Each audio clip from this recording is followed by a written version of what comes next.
നിയമസഭാ തെരഞ്ഞെടുപ്പ് പ്രചരണത്തിന്റെ ആവേശം പാരമ്യത്തിലെത്തിച്ച് രാഹുൽ ഗാന്ധി പുതുപ്പള്ളിയിൽ UDF സ്ഥാനാർത്ഥി ചാണ്ടി ഉമ്മനൊപ്പം സൈക്കിൾ ചവിട്ടി വോട്ട് തേടിയിറങ്ങിയത് മണ്ഡലത്തിൽ പുതിയൊരു രാഷ്ട്രീയ കാഴ്ചയായി. സ്ഥാനാർത്ഥി പ്രഖ്യാപനം മുതൽ സൈക്കിളിൽ മണ്ഡലത്തിലുടനീളം സഞ്ചരിച്ച് വോട്ട് അഭ്യർത്ഥിക്കുന്ന ചാണ്ടി ഉമ്മന്റെ വ്യത്യസ്തമായ പ്രചരണ ശൈലിക്ക് ഐക്യദാർഢ്യം പ്രകടിപ്പിച്ചാണ് കോൺഗ്രസ് നേതാവ് രാഹുൽ ഗാന്ധി ഒപ്പം ചേർന്നത്. രാഹുൽ കൂടി സൈക്കിളുമായി റോഡിലിറങ്ങിയതോടെ പുതുപ്പള്ളിയിലെ വീഥികൾ പ്രവർത്തകരുടെയും നാട്ടുകാരുടെയും വലിയ ആവേശത്തിന് സാക്ഷ്യം വഹിച്ചു. സാധാരണക്കാരനായ വോട്ടറിലേക്ക് നേരിട്ടെത്തുക എന്ന ലക്ഷ്യത്തോടെയാണ് ചാണ്ടി ഉമ്മൻ തന്റെ പ്രചരണത്തിനായി സൈക്കിൾ തെരഞ്ഞെടുത്തത്. ആഡംബര വാഹനങ്ങളിലെ റോഡ് ഷോകളിൽ നിന്ന് വ്യത്യസ്തമായി ജനങ്ങൾക്കിടയിലൂടെ സൈക്കിൾ ചവിട്ടി നീങ്ങിയ നേതാക്കളെ കാണാൻ വഴിയോരങ്ങളിൽ വൻ ജനക്കൂട്ടമാണ് തടിച്ചുകൂടിയത്. ഉമ്മൻചാണ്ടിയുടെ ജനകീയ ശൈലിയുടെ തുടർച്ചയായിട്ടാണ് ചാണ്ടി ഉമ്മന്റെ ഈ സൈക്കിൾ യാത്രയെ കോൺഗ്രസ് നേതൃത്വം വിശേഷിപ്പിക്കുന്നത്.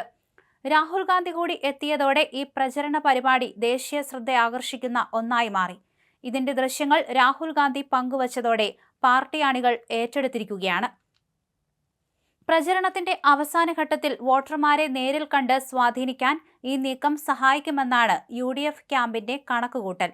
ഉമ്മൻചാണ്ടിയുമായുള്ള ഗാന്ധി കുടുംബത്തിന്റെ ആത്മബന്ധം ഓർമ്മിപ്പിക്കുന്നതായിരുന്നു രാഹുലിന്റെ ഈ സന്ദർശനം.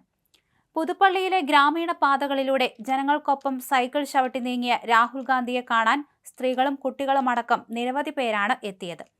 തെരഞ്ഞെടുപ്പ് ചൂടിൽ നിൽക്കുന്ന മണ്ഡലത്തിൽ ഈ സൈക്കിൾ യാത്ര രാഷ്ട്രീയമായ വലിയൊരു ചർച്ചാ വിഷയമായി മാറിക്കഴിഞ്ഞു.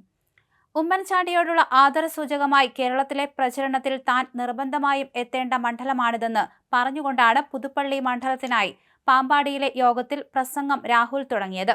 അനാരോഗ്യം മറന്നും ഭാരത് ജോഡോ യാത്രയിൽ പങ്കെടുത്ത ഉമ്മൻചാണ്ടിയുടെ ജനസ്വീകാര്യത അദ്ദേഹത്തിന്റെ വിലാപയാത്രയിലൂടെ ലോകം കണ്ടതാണ്.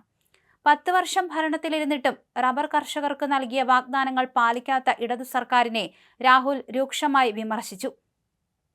UDF അധികാരത്തിൽ വന്നാൽ ചേരുന്ന ആദ്യ മന്ത്രിസഭാ യോഗം തന്നെ റബ്ബറിന്റെ താങ്ങുവില 250 രൂപയായി നിശ്ചയിക്കുമെന്നും രാഹുൽ പ്രഖ്യാപിച്ചു.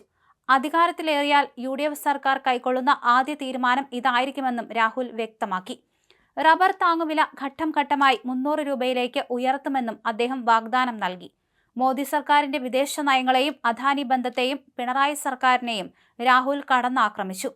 അമേരിക്കയുമായുള്ള കരാറുകളിലൂടെ ഇന്ത്യൻ കർഷകരെ മോദി തീരെഴുതി കൊടുത്തുവെന്നും ഡൊണാൾഡ് ട്രംപിന്റെ അനുമതിയില്ലാതെ ഇന്ധനം വാങ്ങാൻ പോലും കഴിയാത്ത അവസ്ഥ ഇന്ത്യക്ക് നാണക്കേടാണെന്നും അദ്ദേഹം പരിഹസിച്ചു.